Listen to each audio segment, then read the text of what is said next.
Hello and welcome to this introduction to Dragonflies and Damselflies. This is Corey Rinn speaking. I'm the Land Stewardship Coordinator at Mount Grace. Well, welcome everyone. Um, it's kind of a sad day a little bit today. We lost one of my dear friends today, a great naturalist and friend and dragonflyer, butterflyer, bird watcher, botanist, Lula Field. And I know this is probably news to several people on the call today, but she was a real dear friend of mine, and I just am kind of a little bit of a loss. So bear with me tonight as we do this, and certainly she'll be missed, and we're going to move forward. Introduction to Dragonflies and Damselflies. Well, we're not going to be able to tell everybody's story here. There's so many different ways to look at this. I really think that they're marvelous creatures. These are something that we really have in the North Quadrant and all through Massachusetts. We have about 140 species that we'll look at. We're going to look at basically the families of them and some of the life history and a little bit about them. So without any further ado, I'm just going to go ahead and start, and hopefully everyone will learn something tonight. So this is one of the spread-winged damselflies, and I'm going to say basically off the first is the difference that you notably see between dragonflies and damselflies is dragonflies hold their wings out horizontally, and damselflies hold their wings either at a 45-degree angle, like this elegant spread wing, or this emerald spread wing, or they hold them up over their back. And we'll see good examples of both of those, or all three of those types of things as we progress. So this is just a beautiful, intricate animal, and that's what we're going to be seeing for the evening. They've been with us a very long time. This is the fossil record, and as you can see, they really haven't changed much in all this time. So, for millions of years, they've really all they do is eat, have sex, reproduce, and eat some more. So this hasn't changed.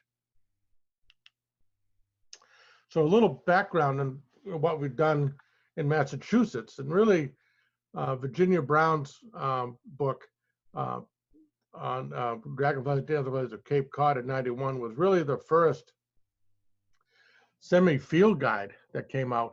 And so this is a relatively new endeavor for most citizen scientists. Then around 1994, Blair Nickler, Jackie Soanes, and others started up Ode News, and they lived on the Cape, but we wound up having these field trips all over the state, and just a ragtag group of folks that learned along the way. And then I took it to the next step in 1999, and I went up to Maine to the Humboldt Institute in Steuben, where Paul Michael Brunel, who's an entomologist who lives in Canada, gave the 10-day course in dragonflies and damselflies, and that was really got me rolling. And again, back in those days, we didn't have much for field guides. There were a couple that had just come out, but mainly we were using 3-volume set from Canada, or the Walker and May, which are 10-pound volume books that weren't very easy to lug around. But and they went a lot about the different field marks than we use today. So we're doing much more visually with dragonflies and damselflies than we did in the old days, and you'll see some of that as we move ahead. But actually, back in 2001, we really got formalized with the actual workshop at the Environmental Center, and we had 4 Thursday evening classes followed by Saturday morning field trips around the Millers River watershed, and that really, with our friend Gail Howe, really got us rolling in this. And we probably trained, close to 50 people between Broadmeadow Brook Wildlife Sanctuary in Worcester and Millers River Environmental Center on dragonflies and damselflies. So we wound up having a good cadre of folks, and it was really quite a lot of fun. Here we are on the banks of the Tully River. And again, at that point in time, we netted and catch and release just about everything. And there's the gang. But this was fun. And you'll see it, we learned together, and it really helped to do that. And hopefully we'll be getting outdoors at some point in the next 10 years. So when this lockdown ends, and we can be doing this as a group again. But it's pretty good fun, and a lot of interesting animals. So as I mentioned, the field guides have come a long way now, and Massachusetts particularly is well suited with our own field guide of the Dragonflies and Damselflies of Massachusetts. And in the resource page you're getting an email tomorrow, and it'll have all of these field guides and where to get them will be listed on there. So this one is from Mass Division of Fisheries and Wildlife. It's an excellent guide, and it really covers all the dragonflies and damselflies that you're going to come across, and it really is the first book you should get. The second one, if you can still find it, is Damselflies of the Northeast by Ed Lamb, and this is just one of the best illustrated scientific works in modern entomology. So, I was at a meeting with Ed Wilson, and he really praised this as being just an exquisite piece of work by Ed Lamb. And it's out of print now, but you can still find copies. It's not real expensive. And I'm going to show you an inside page in a little bit, but really, really good resource to have. And these fit in your vest. You can take them out in the field with you, and it's pretty good. So the other one is Dragonflies and Damselflies of the East by Dennis Paulson. Gives a lot more detail. It's not so much of a field guide as it is a resource. And then the Dragonflies and Damselflies here is also just a great resource. And again, all of these are available online or at your local bookstore.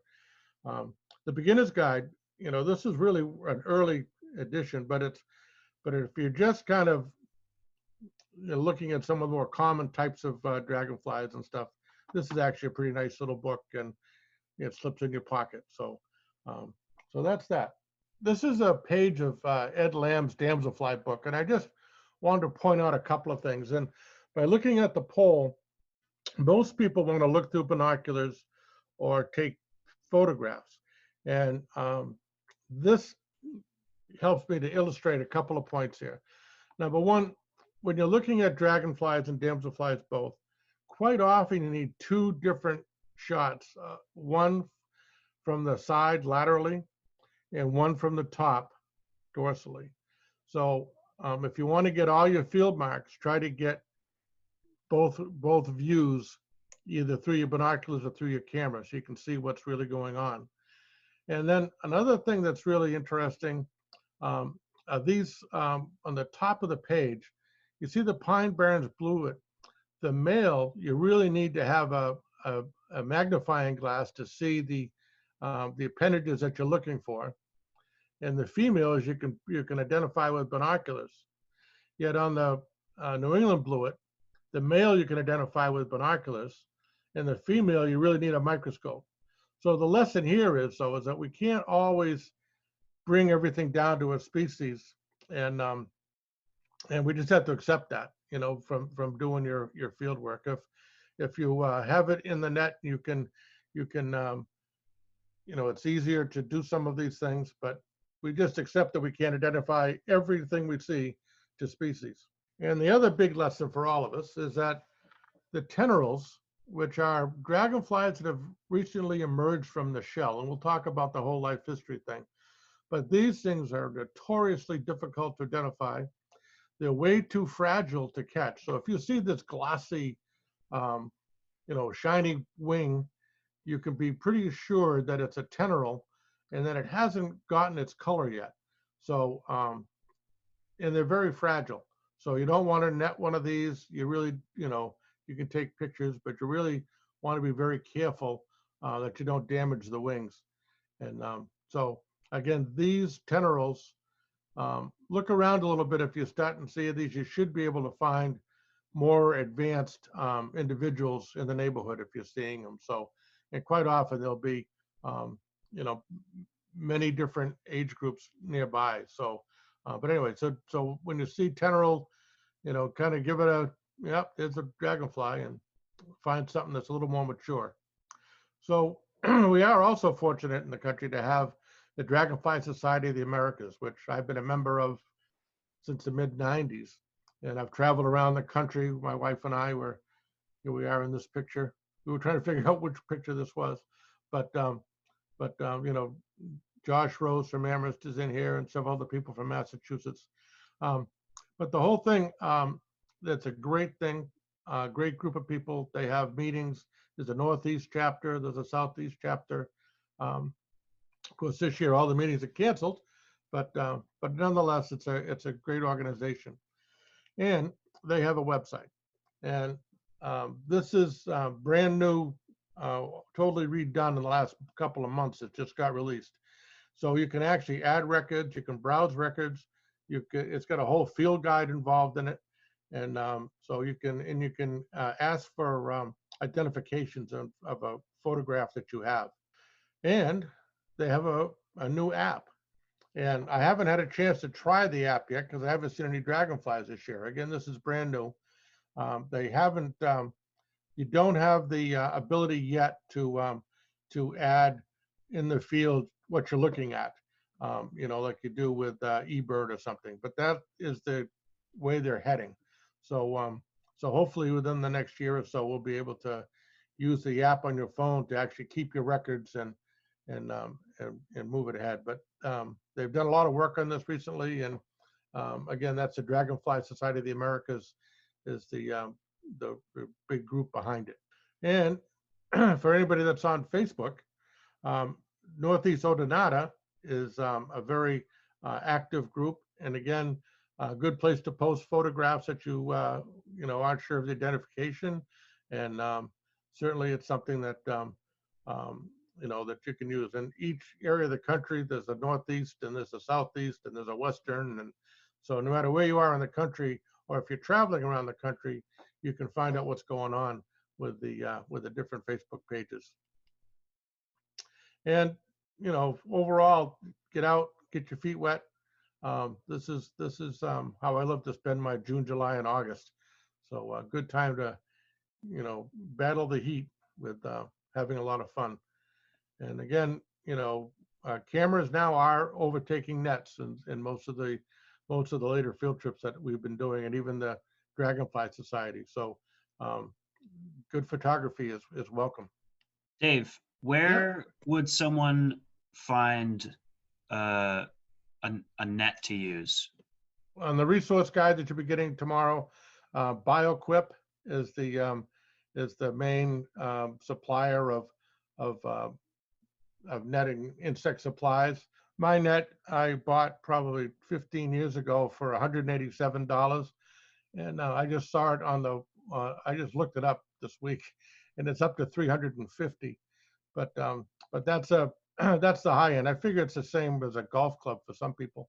But the nets you're looking at here, these people are holding around the $25 to $30 mark. You know, so you don't have to spend $1 million. But I figured the way I use mine often, and it's traveled to Belize and to the West Coast and all around the country and Mexico, and so a little extra I thought it was worth it. Wow. All right. And so, what yeah. kind of binoculars would you recommend? Yeah. The biggest thing about binoculars is that you want to be able to close focus. So again, if you look up, you know, on any of the major brands, Celestron's got some really good ones. Some others do that'll close focus down to 6 feet or less. Some of them are 5 feet. There's a Nikon that 10 by 25 that focuses to 3 feet. So so particularly when you're looking at damselflies and stuff, you want to be able to focus in close. So that's the main criteria. The you know, most of the dragonflies you'll be looking at are going to be in broad daylight. So you don't need a big objective lens. So there's some of these smaller, pocket binoculars can work quite well for that, and they're light. We used to have the Ranger binoculars were great, but the company went out of business, and that's who I used to recommend to everybody. But now you have to do a little more searching. Okay, so when we talk about life histories, I guess we have to start with the sexual part, and it's quite common to find dragonflies and damselflies in some sort of a wheeled situation, and that I'll show you here on this side view of the eastern red damsel, and I found these right here in town. All right, so here's the male is on the top, and he clasps the female behind the head, and the male claspers in this female receptacle have to match or they won't hook up. And so that's why when you're looking at a lot of guidebooks and stuff on dragonflies and damselflies, there's a lot of attention to this anal appendage, which I'll talk about more later on. What the female, before this happens, actually, the male actually, from its abdominal appendage, loads up the secondary sexual appendages called the hamules, and he loads that up, finds a female, and the female uses her abdomen to come and grab the sperm from the male here. So this is a very, this heart-shaped, loving kind of picture. This is how dragonflies procreate. So once the female has her eggs, now we have a few other options for various species to get the eggs into the water. And all dragonflies need fresh water to have their eggs laid and for the nymphs to grow. So in this upper left-hand corner, you're looking at a damselfly, and again, the male is holding on to the female, and she's actually ovipositing her eggs into grasses that are in the water, above the water. And she has looks like a little can opener at the end of her abdomen that actually slices the grass or the vegetation and inserts the egg into the grass so it can develop. And when it hatches, it'll just fall into the water. And in the meantime, the fish don't eat it. So it's a pretty good methodology for having the success with getting your eggs to actually hatch and make it through. The second and probably more widespread methodology, and this is a female eastern amberwing, is kind of the scatter approach. And she can put like 50 to 100 or more eggs in a ball like this, and then she'll tap her tail onto the surface of the water, and they just disperse. So that's kind of like very common among many different species. And when this is going on, you'll often see the male hovering overhead, or even still attached at some cases. But they try to protect their sperm from other males that are in competition. And there's a whole lot of life history stuff about that, and how they keep working back and forth. So it's quite a dogfight kind of thing that goes on. So the third type, which is really, another exophytic type, is where the spike tails, and you see this at the female's end of the abdomen is a long spike, and she will hold that vertically as she hovers in the air and punch holes into wet mud and drop the eggs into the wet mud, again protecting them from predators. And that's the basic methodologies for getting eggs past the egg stage. So Dave, do they deposit the eggs directly after mating? Yes, or even during. Wow. I mean, it's an ongoing process. So and there'll be different males trying to mate with the females, and it can go on for quite a while, depending on the species. So here's a little cluster of powdered dances. This is the Miller's River on a grape leaf, and all these females are slicing little holes into the grape leaves and depositing eggs, which they will again, hatch out and be in the water. And I've seen numerous times where I've seen these damselflies like this, and you'll see the male with its get picked off by a swallow or a redwing or something, and his abdomen will still be attached to the female, and she is just blissfully laying eggs like he was never there. So it's kind of weird but fun stuff to be observing. There's lots of great stuff to observe in all of this. So after the eggs get into the water, they go into an aquatic stage, and this is the nymph, and they're all different. I'll talk more about nymphs later, but they can be in the water from anywhere from 4 to 6 weeks to 3 to 5 years. So depending on the species, depending on the conditions, some of the larger dragonflies like the common green darner, if they overwinter as a nymph, if conditions aren't right for them to emerge, they can just hold over another winter. So it really depends on the species and the climatic conditions at the time. So and they all have different lengths of this nymph phase. Dave, what is their lifespan? Depends on the species.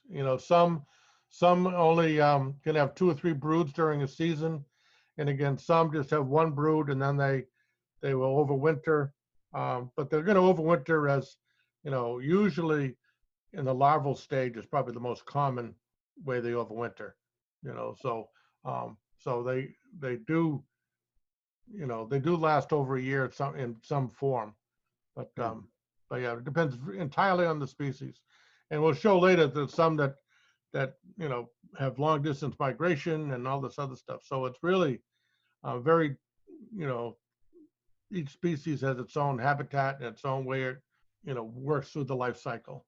So for species whose habitat is more terrestrial, is it true that you should wait to rake until later in spring because they hibernate in winter? They're going to be in the water, so all the overwintering is done in a pond or lake or river, so they aren't going to be terrestrial. And really, the only time that they're terrestrial is in this form that I'm going to show you now in the next few minutes. But the rest of the time, they're either flying or they're swimming. So as let's go back. This is on a river, and this is a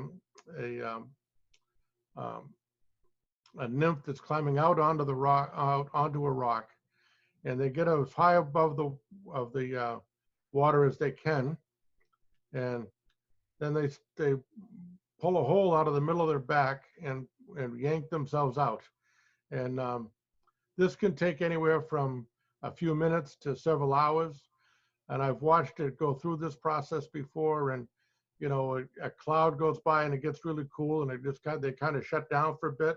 Then the cloud goes away, and then the sun comes out, and they pick it up again.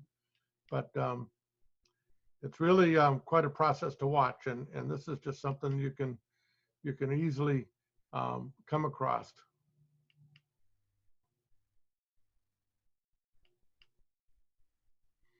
And you see, they just pump fluid through the whole system, and they keep blowing themselves up. And these little white tubes, these white things here are the tracheal tubes, where they go from being, aquatic with gills, and then now they're going to have lungs so they can breathe. So it changes that whole, the whole methodology of getting air. And it takes a little while for these, especially these larger ones. The cautionary thing is that this is their most vulnerable time. If you're on a river and there's boat traffic and stuff, a rogue wave can wipe them out. Any dragonfly that has this happen to them is a goner. They're not going to develop, and they'll wind up being bird food. So, but if that doesn't happen and they get to go to full maturity, here it is. This is the the adult rusty snaketail, and that's what we've been watching emerge. This is that teneral stage again. Now she'll dry out here for an hour or two or more, and then they take off, and they wind up heading up into the canopy. And there's a few species that this next phase of their life is not well understood, because you don't find them. And even when these guys are mature and they go to go do mating, these females will start up in the canopy, come down, fly along the river, and do that scatter, egg laying methodology I mentioned earlier, and then they'll fly back up into the canopy again. And I remember being out in the West Orange in the Millers, and I was trying to catch one of these females that was ovipositing, and the trout took out 3 or 4 of them before I got one. They're much better at it, but it's pretty dangerous stuff to go down and fly low across the water and tap your tail. The trout are very interested in that. So it's a dangerous life out there. So what happened with these skins? These are the shed skins of the nymph, and actually these all can be identified now to species. There's actually a new book that just came out that's like $240, and I did buy it. But that gives you a whole key to doing all of the ones in North America. So all the dragonflies anyway. So, but this is where conservation interests often are, because you can actually identify which body of water this particular dragonfly came out of. And once they're on the wing, you really don't know for sure where they came from. So, because some of them are very strong flyers, as we'll see. So here's the lily pad clubtail. This is out of Tully Pond. And here's the newly emerged dragonfly. And there's its leftover shell. And if we see if you can see this long, the shape of this is pretty obvious. You can see that.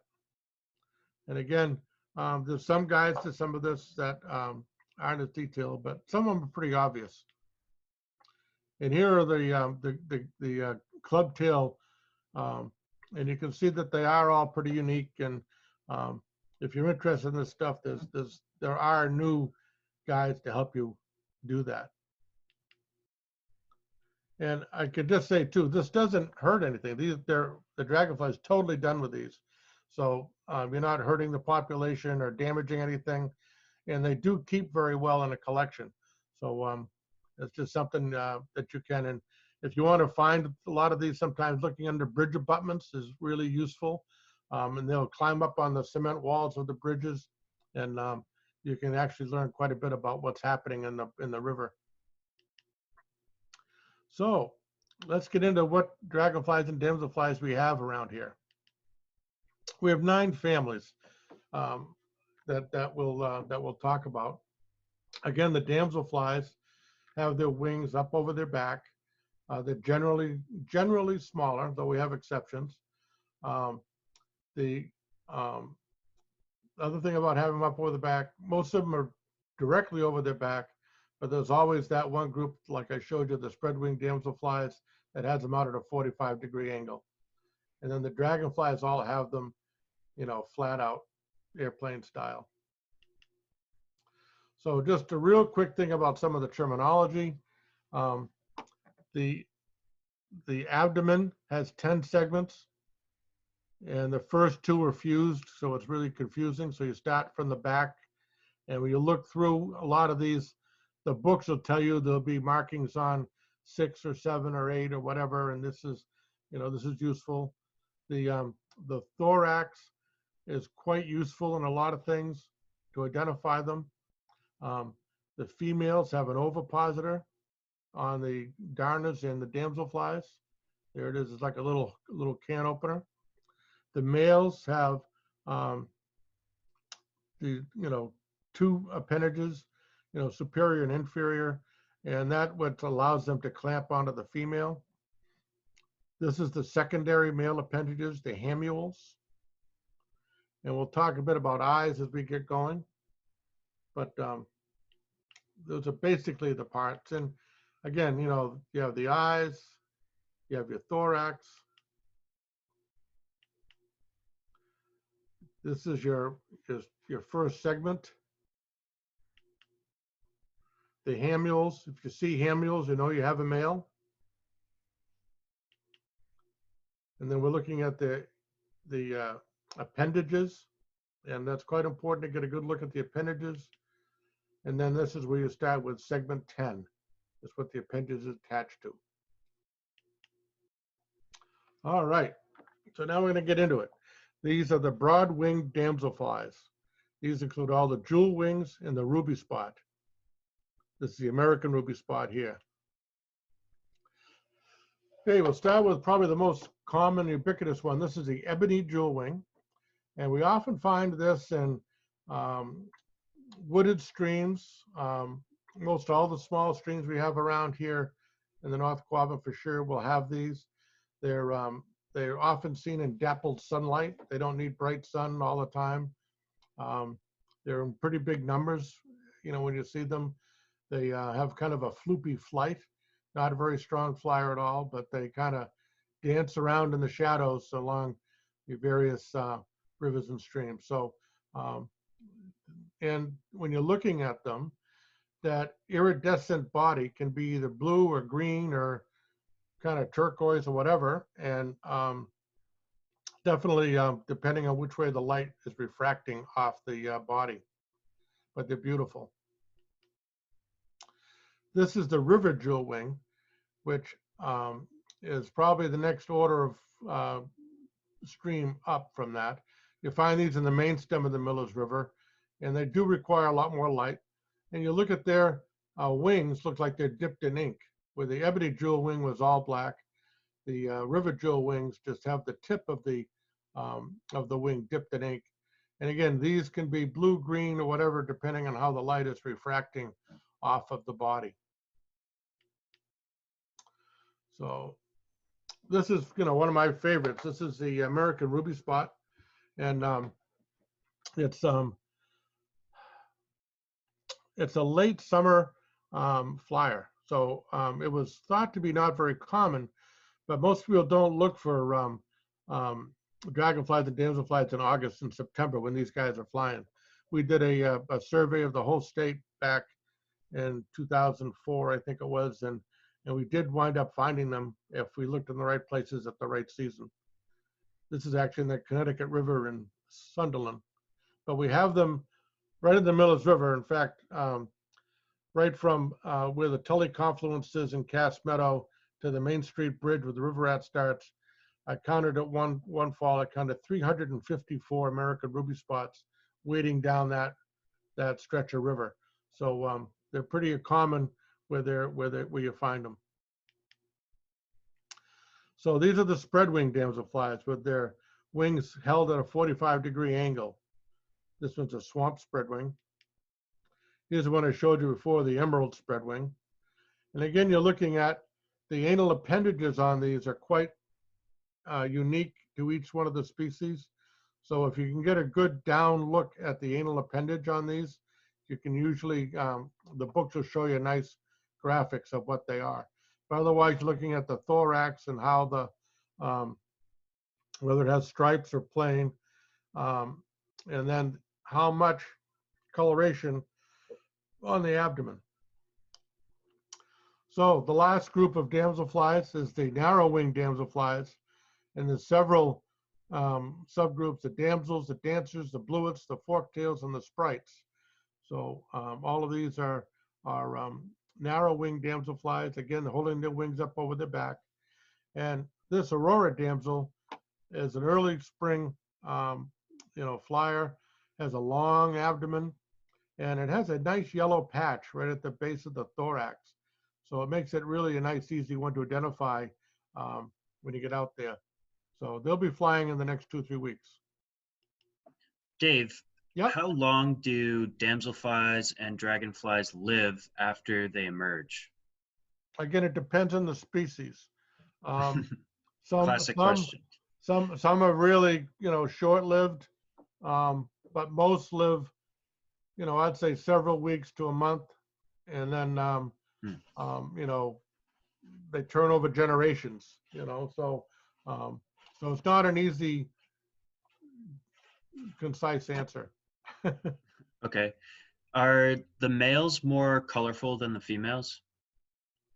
Most often, yeah. Yeah, I'm Okay. sure there's exceptions, but mostly the males have all the color and the females are pretty dull. But All there right. are Thank some you. exceptions. Here's one of the common ones that you'll find. This is the eastern forktail. We we have them here around here quite commonly. Um, and again, you'll be wanting to look at the thorax and how the pattern on the thorax. It has a nice straight stripe there. And on the end of the abdomen, you look at how it's really all plain, except you get to the tip of the abdomen. And on segment 9, you have a full blue segment. And on 10, you get a half blue segment. And that's pretty obvious when you get to see a bunch of them. They look almost like when they're flying around, you don't even notice the abdomen. You see the thorax and you see the tail, but sometimes you can't even see this part. These are weak flyers that usually don't go above the grasses. And this is a photograph that I took, obviously, because it's not in focus. But this is the fragile forktail. And you see that the top of the abdomen, its stripe is broken. So that's how you get the fragile. And it's, the Latin name for this one is Ischnura posita, which was, after the exclamation point. And notice that this one has no blue on the end of the abdomen. So that helps you identify this one too. And I do want to say, I'll show you the list of photographers that helped out here. And the ones that are in focus are my friends usually, and the ones that aren't are mine. So that's the way it goes. So here's another one. This is a double stripe bluet. And again, you can see how much difference on the different species, the color of the abdomen and the pattern of the abdomen and the pattern of the thorax are all different. And it's, like Ed Lamb's guide is the best for helping to differentiate these different ones. And you can get, and these aren't fast flyers. You can usually get in and with some patience, you can get in and get a good photograph or a good binocular view. Okay, so now we're getting to the dragonflies, and again, all the dragonflies hold their wings out horizontally, and this one's a common green darner female. You can see how it's kind of hanging on the branch. To find them sitting someplace is the ideal, because when they're in flight, I have a lot of friends that have taken lots of pictures of them in flight, but it's a very hard row to go. So, but trying to find one perch, which usually, if you're moving around slowly and being very observant, you can find things perched. So one of the things about dragonflies is that there's a couple of families you can tell pretty quickly, and that first one is the clubtails. Now, all the damselflies you looked at all had eyes that were separated, but only the clubtails and the dragonflies have the eyes separated. It's a real big separation. The next group is the cruisers and spiketails, and they have their eyes that meet in the middle and come to a point. And the rest of the families all have their eyes that have a big seam. So you can cut to the chase if you find the eyes apart or the eyes coming together at a point. So just a little tip to help, sort them out when you get there. Okay, the darners. This is a Canada darner, one of our more conspicuous and common species. Again, looking at it from the side, the thorax is kind of a backwards Florida look to it, has a deep notch. The eyes meet in a seam. And if you see a close-up of the anal appendage, this one actually has serrations on the top of the paddles on the male. So it's that's helps you to differentiate this one from the green striped darner, which is very similar. But there are other ways to tell too. This is just a model darner that I took over at Birchill Dam, just to show you the darners perch quite often on a solid surface, a tree or whatever. They blend in remarkably. And it's just really a beautiful animal. Mottled downer. Okay, the next group. These are the groups with their eyes apart, and um, these are the club tails. There's club tails, there's spiny legs, there's snake tails, there's pygmy club tails, and there's sand dragons. And this one here we're looking at is a snake tail, the bright green ones, which are really lovely.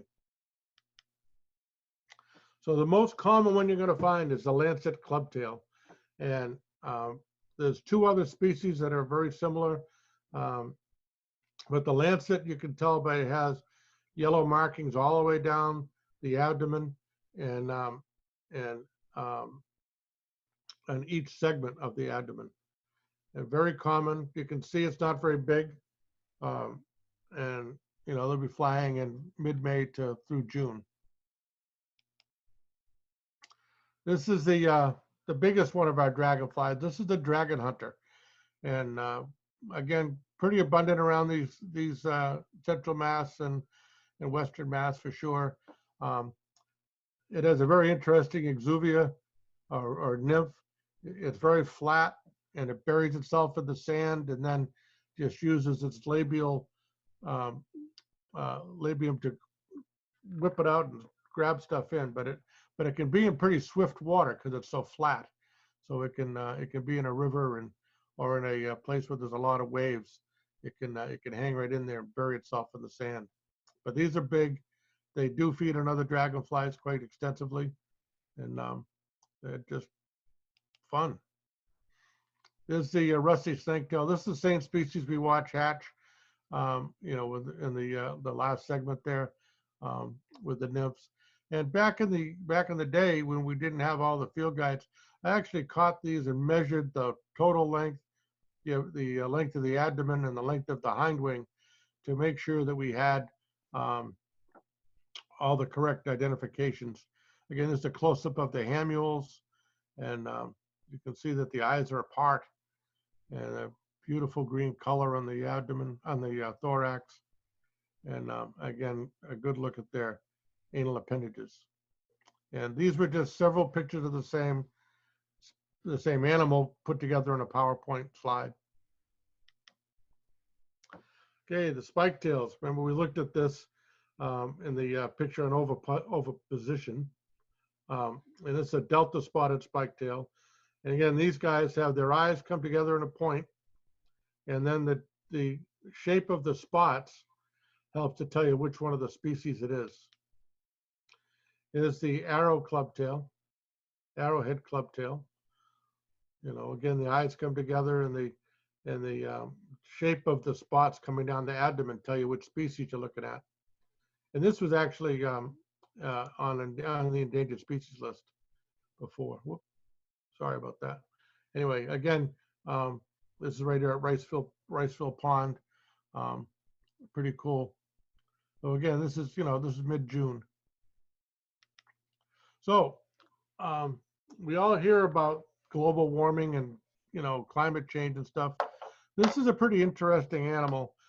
This is the tiger spiketail, and it really has been in the mid-Atlantic states for the most part. And only a couple years ago, maybe 3 or 4 years ago now, there was one seen in the Berkshires, and I actually drove out there to try to find it. And then lo and behold, Josh Rose, our good friend, was walking his dog and found one in the middle of the road that had been hit by a car in Amherst. And, no idea where it came from or anything. And, but that was the first record. It was deceased. And, well, it died in his hands, actually. And so the following year, we had our Dragonfly Society of the Americas meeting up here in the Northeast. And a bunch of folks got to go out there to Amherst, and they actually located the breeding site. And Mike Tracy from New Jersey was able to take some good pictures that he shared with me. But anyway, it's a pretty interesting animal. It's we'll see if the population expands even more, but it's really interesting. These are the new population things here, and it doesn't include the Amherst one. But mostly it's down all the way through to the Appalachians, and hadn't been up here at all until very recently. There was one record up in New York earlier, but interesting, and something we're going to keep our eyes on as there's things happening. It doesn't feel much like climate warming at this point this spring, but we know things are changing. So this is the cruisers and the river cruisers and stream cruisers. And for the most part, when you're looking at these guys, they have one racing stripe on the thorax, and that's one of the keys to it. The other thing you look at these guys, they have extremely long legs on both these species, and they have those as a nymph also. So one of the things about these guys, they can crawl out of our stream, go 50, 100 yards up the bank, and then climb a tree to emerge, which gets them out of harm's way pretty readily. So pretty interesting adaptation so that they can, survive better.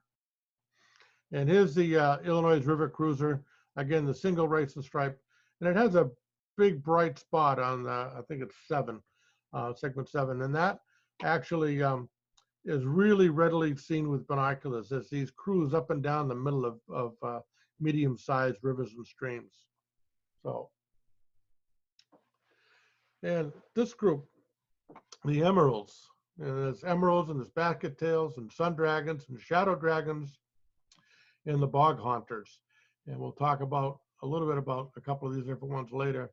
But this is the racket-tailed emerald, and you see this, it has a big bulge like the club tails do, but this one actually has brown eyes, but most of the emeralds have green eyes, like this clamp-tipped emerald. And you look at that abdomen and you'll see. So this is the clamp-tipped emerald, and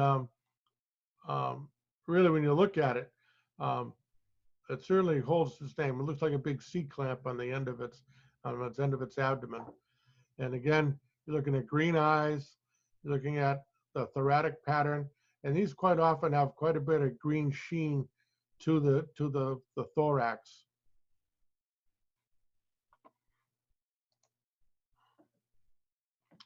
Here's the ski-tipped emerald. And again, this one is still a listed species. I found them in a few places right up here in the Royalston, Orange, Warwick area. I need to update these records. The records are only good for 20 years. And this was now historical, so I need to go find this. So around the 1st of July, anybody that wants to look around the West Branch of the Tully, I can give you tips of where to find it. So be happy to have other people looking. So for you photographers, this is going to be the group that's pay dirt. This is the common skimmers, Lobelia, and there's a whole series of groups: the pennants, the pondhawks, the dragonlet, the skimmer, whitetail, dasher, glider, amberwing, meadowhawk, and saddlebags. So these guys are act more like flycatchers for the most part. So quite often these guys will be perched on a open twig or whatever. They fly off, catch an insect, to come back to the same twig, which is a photographer's dream. So you could, keep focused on the twig and it'll be back, except when they don't. So Dave, is it mostly, what is the most common insect that these dragonflies consume? Okay, so all dragonflies and damselflies focus on various different insects, but it has to do with prey size. So if you're looking at the damselflies and those guys, they're really looking at midges and black flies and things that are pretty small. And then when you get up into some of these bigger dragonflies, they eat whatever they can hold on to, from even other dragonflies. So they'll eat, well, a lot of them eat mosquitoes, and a lot of them eat flies, and they're really good hunters. Moths and butterflies are all fair game. And they're just excellent predators. So yeah, so it depends on the size of the dragonfly and the size of the prey are related. That's impressive. It even goes So, to cannibalistic natures. That's oh wow, crazy. yeah. Well, they probably don't eat so much their own species, but anything that's maybe slightly smaller than them is certainly fair game. Right. So, all right. So here we got another very common species. This is the chalk-fronted corporal, and um, when I said before about tenorals, when these are tenoral, you don't see any of these markings at all. They're totally kind of a brown um, abdomen and thorax. And as they mature, they get this powdery substance, this waxy substance grows onto the dragonfly that gives them their color.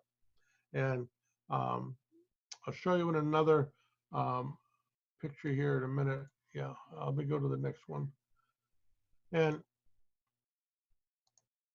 yeah, so when you look at this guy, the spangled skimmer, um, when it starts out, it's totally brown. And when it starts to mature, this blue coloration comes together, and um, what they call that, this is called pruinosity or pruinose, and it comes from the white covering on a plum. If you ever had a plum, you notice you can wipe off that waxy white coating. So that's where it's named from. But anyway, so this is why as you need to wait a little while for these things to mature. This one isn't fully mature yet. As you can see, it's got quite a little gloss in the wings, but he's getting there. And the reason this is called a spangled skimmer is that if you see these nodes here on the wing, they're actually bicolored. And that's the only species we have in New England that has this bicolored effect. So something to keep in mind. So when you're looking, because there's a couple look just like this without the bicolor. So it's a good field mark. This is the painted skimmer. And actually, this was quite interesting. In 2019, these came up here very early. I had them in mid-May, not too long from right now. And I had them in big numbers. I had, groups of 20 and 30. I had them at Tom Swamp and Petersham. I had them up at the Eagle Reserve, had them different places. And usually in most years, I only get a handful of these, mostly individuals, but not until August. So again, these are mid-Atlantic, dragonflies. I have no idea why they came up last spring so early, and it's in such abundance. So I'm really anxious this year to get out and see what's happening with them this year, to see what that's a population shift or what's really going on. But again, there's lots of questions still to be answered, and I think that's the fun part of dealing with insects, because there's lots of stuff that people don't know yet. This is one I don't see very often. This particular picture was at Lake Rohunta. This is a banded pennant. And again, the pennants and all these libellula are extremely photogenic. You can easily tell them apart, with binoculars or with your camera. And it's a good group to really hone in on as we get into the summer. And most of the time, these guys are around ponds, lakes, and slow-moving streams. So they're not in the fast water like the clubtails. And again, this is a good area for people to cut their teeth on. This is a good place to really look at these guys. This is the blue dasher, and it's probably the most ubiquitous of all of our dragonflies that you can find. They're in every piece of water you'll find anywhere. I mean, if you have a bird bath, pretty much they may be in it. So, but it's they're interesting. They're not very big. This throwing the wings forward is a pretty diagnostic perching technique for them. Again, the pruinosity on the abdomen and a little bit on the thorax will come with age. But this is one of the ones, if you want to learn, these guys and learn them well, you'll be able to compare other dragonflies to them. So Dave, you mentioned about 140 species. Is that damselflies and dragonflies combined? How many species are there in the New England area? Well, the 140, there's not many we're missing in Massachusetts. There's not many things that are out there that we don't get because of a variety of habitat. And we have northern species and we have southern species if you go to the Cape. So we have a pretty good selection of all the ones you're going to find in New England right here. There's a few exceptions, but not many. Great, thank you. Yeah. So this is our smallest of the dragonflies. This is the elfin skimmer, and we get them here. There's lots of places locally that these occur. They're in boggy habitats and wetlands. It's really only about an inch or so long, inch and a half long. This is the female, and she's obviously a bee mimic. And I'll show you a picture of the male. And the male is just this really blue pruinose, little guy. And again, their whole life probably is, no bigger than a football field that they'll be patrolling in. But they're just gorgeous little guys. So anyway, these are a good example of the smallest of our dragonflies, and some of the most with the smallest home range. But this is the one that has a little more of a story, and this is the wandering glider. And these, again, I usually see in the midsummer to late summer. They're circumpolar. They're all around the planet. If you look at the wings of these guys, you notice that it's really a wide wing. And this is for long distance travel. And there's a really good TED Talk. Well, first of all, for these guys, they're called the rain pool gliders, and this family is called that because they can go from laying eggs to the eggs hatching to the larvae going through their whole life cycle in 4 to 6 weeks. So it's a really quick turnaround, and so they can use vernal pools. I've seen them using fountains in parks. I've seen them actually trying to overposit on cars, and in the shiny cars or in the blue handicapped parking spaces at Lord Pond Plaza. But there's not a lot of brain behind these eyes, by the way. If you can look, you can almost see right through. But anyway, they're made for survival, and they do survive. And I'm going to refer you to an interesting TED Talk that'll be in your resource guide. It's a 16-minute talk, so it doesn't take too long. But this is the stories about a marine biologist who's on the Maldive Islands. This is India and this is Africa. And, every year he would see these thousands of dragonflies. And there's no fresh water on the Maldives. It's an atoll. There's no vernal pools. There's no place for them to raise, nymphs. So he got interested in trying to figure it out. And he did, after a fashion, find that the 4 broods travel an 11,000-mile round trip. And when you compare that to the monarchs, who only go about 3,000 miles, they're really the champions of long-distance migration. So just a little bit, we have several species that are rare and endangered, and we really appreciate anybody that records them, photographs them, and then submits that information to the Natural Heritage and Endangered Species Program. We're tracking these. We do work with iNaturalist, Mass Wildlife, Mount Grace, and Athol British Club all have interest in the iNaturalist program. And just asking you to save the date from June 19th through 21. And we're going to do a statewide invertebrate BioBlitz on iNaturalist. And stay tuned to the Athol British Club website for more details. And if you're not on our newsletter, you should be. But this is the ringed bog haunter. And this was actually like it was like May 2nd or something, but this is down in the Assabet National Wildlife Refuge. And we had walked, for an hour or two, all the way up to almost to Route 2 and back again, looking for this species. And then we're back and I can see the car in the parking lot. And then this dragonfly came up and landed on my beard, and actually everybody else but me got a great look at it.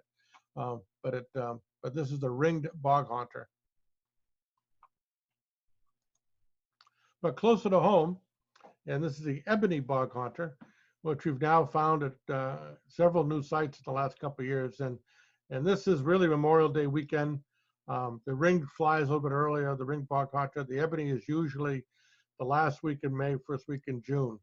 And again, a bog habitat specialist. It's on the endangered list. And again, if you find one of these, take good photographs, and we want to make sure we get it reported. And if you need help doing that, I'll be more than happy to assist. So, we always, we've heard lots about invasive species in zebra mussels, and they can be a real problem. These are zebra mussels on a dragon hunter nymph. And this is out in the Great Lakes. And it just goes to show you that we really need to be careful. And I really want us to be considerate about, if you're in a boat or have a boat, go from one place to another, not to bring along any extra passengers. And I want to leave you with this little writings from Henry David Thoreau with a scarlet bluet that we'll be looking at. Entomology extends the limits of being in new directions, so that I walk in nature with a sense of greater space and freedom. It suggests, besides, that the universe is not rough-hewn, but perfect in its details. Nature will bear the closest inspection. She invites us to lay our eye level with the smallest leaf and take an insect view of its plane. So that's basically my talk, and I appreciate everybody's time, and be happy to answer questions as they come up. Thank you so much, Dave. If you do have a question, you can raise your hand within the chat function, and we can do a first come, first serve. Okay, Russ, what do you got? Just wondering if you could name some places in the area that are particularly good with maybe species diversity for a beginner like myself. Okay, so you're in the North Quabbin area? I'm in Winchendon, but I can, in Royalston. Sure. Points west. Yeah. So, of course, we have the Millers River. It's certainly one of the prime spots, and as I've traveled the country, I've learned to follow the fishermen around to how you get access. So any place you have a boat ramp or a canoe launch, good places to check out, because usually you get a So when I've been all over the Birch-Hill area, there's great stuff there. There's some smaller streams, and again, you can drive around the roads there. When you get to a river crossing, you can check it out. Several of the pictures I've taken today were from that area. So when you're looking in June, a lot of the action is going to be around moving water.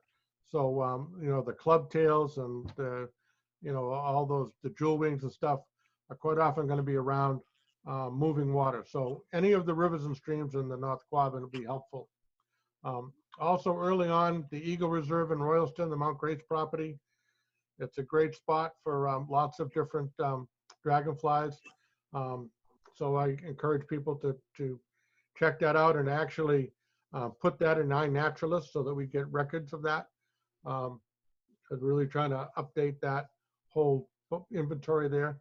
And again, lakes and ponds, depending on the substrate, quite often you get different species. So if it's a real sandy pond, you get a few different things that you might get if it was a muck bottom beaver pond kind of place.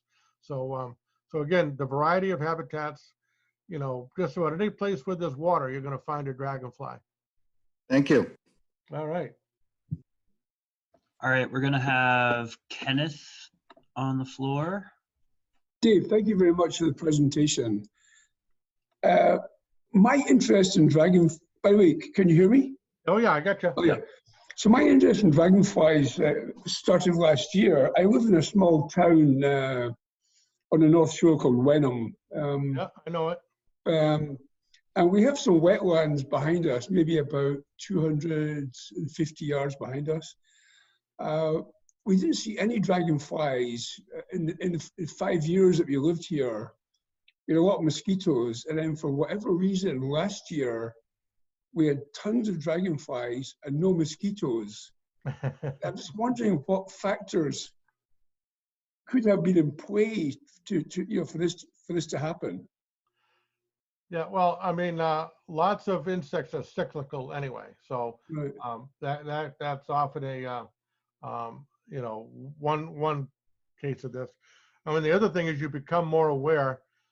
If you see tons and tons of dragonflies, most of the time people are talking about mid-August when they're looking at the swarms of darners that come into around people's houses and stuff, and they don't always go to the same place, but I've actually had these swarms of darner. My friend Earl and I, another friend, we caught like 23 different dragonflies in course of half an hour, and identified each one and came up with like 6 or 8 species in that same swarm.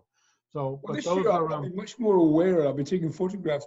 But I have a quick follow-up. yeah.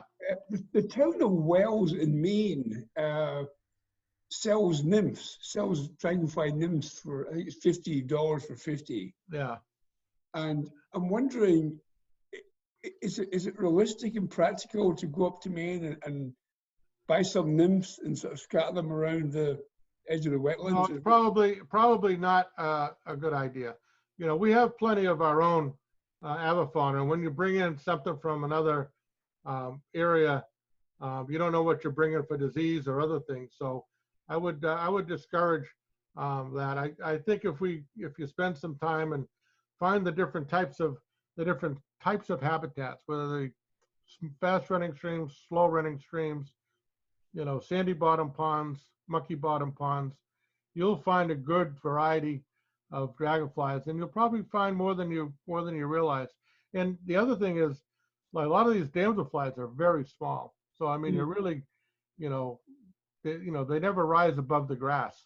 So it's be a good, learning to be a wonderful observer is one of the key parts of this. But last year, for sure, I was much more aware of dragonflies with the horizontal wings than damselflies. But thank you for your help with this. Oh, my pleasure. All right, next question will come from Helen. Can you hear me? I got you, Helen. How are you? I'm good. How are you, Dave? I'm doing fine. Long time no see. I'm so impressed by your knowledge. Thank you so much for all you've shared. And I signed up for this with a burning question that I think you may have answered, but I'm not 100% sure.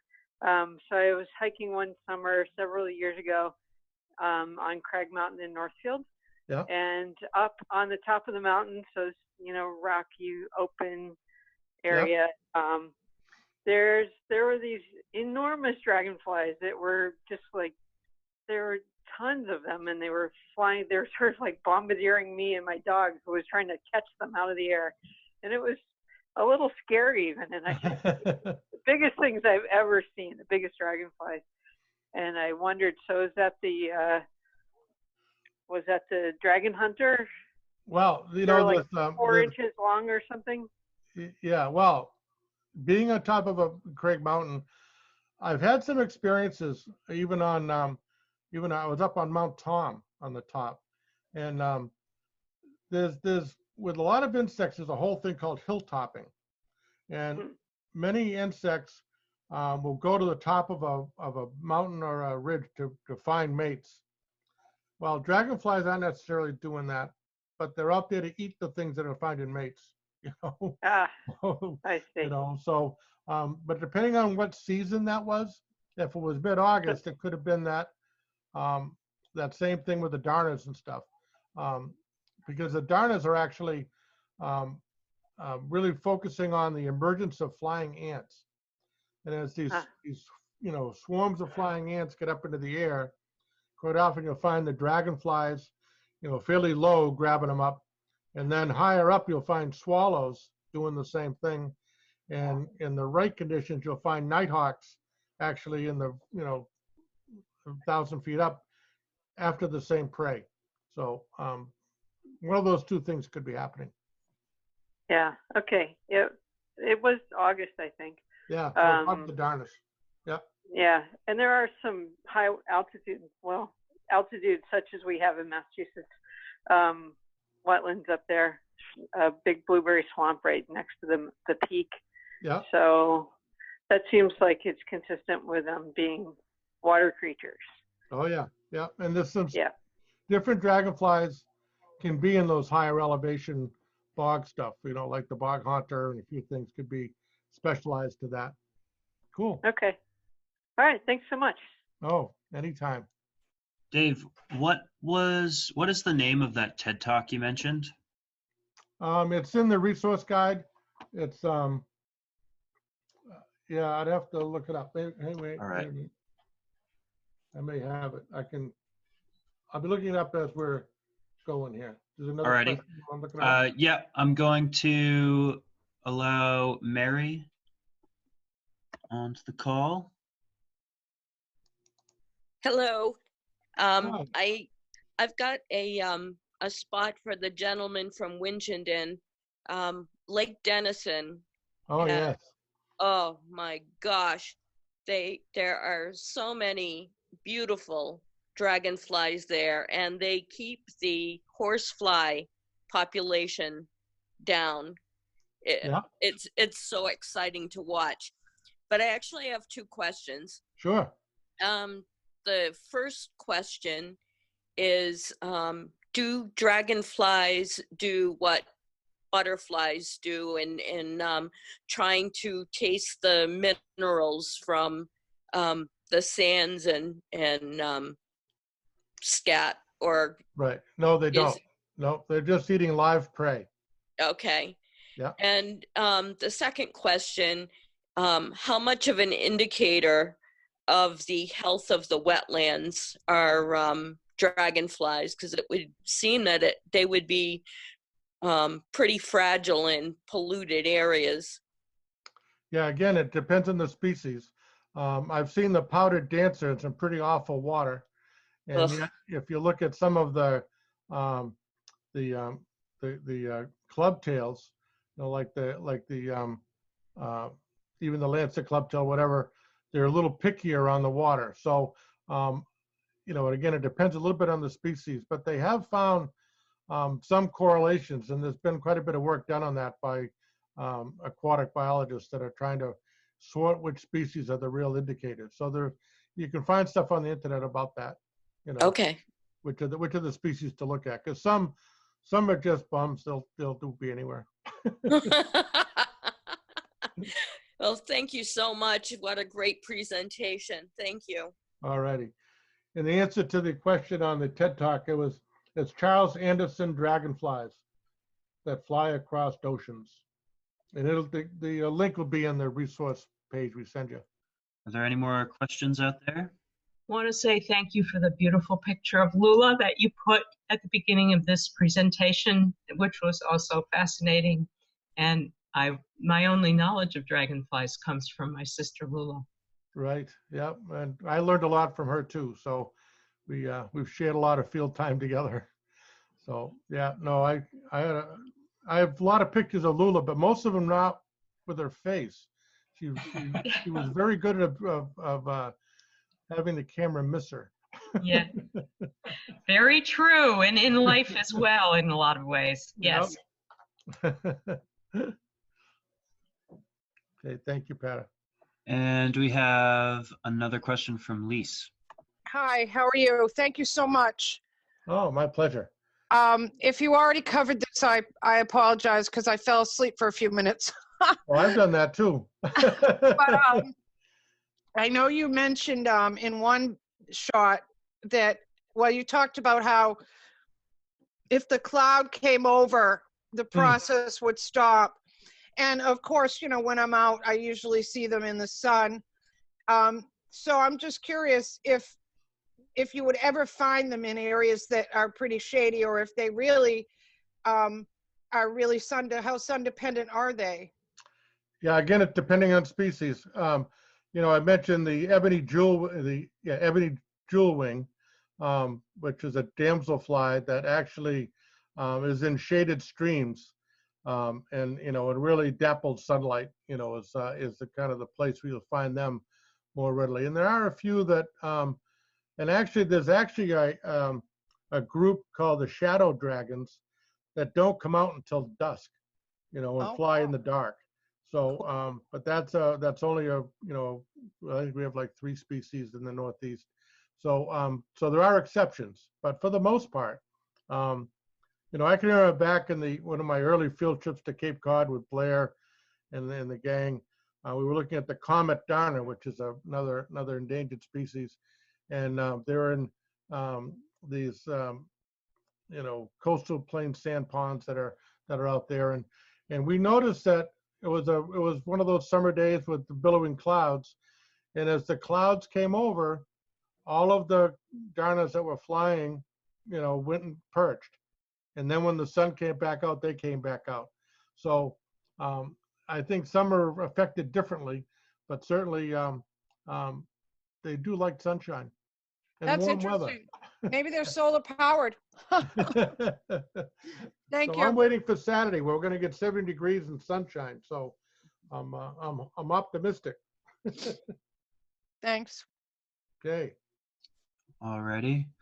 It seems like there are no further questions at this moment. I want to thank you all for participating tonight in this webinar and with all your fantastic questions and your engagement. And of course, thank you so much, Dave Small, for presenting tonight's topic on dragonflies and damselflies. All righty. Thank you, everyone. And don't hesitate to email questions that you were too afraid to ask. So have a great night, everyone. Have a good night, everyone.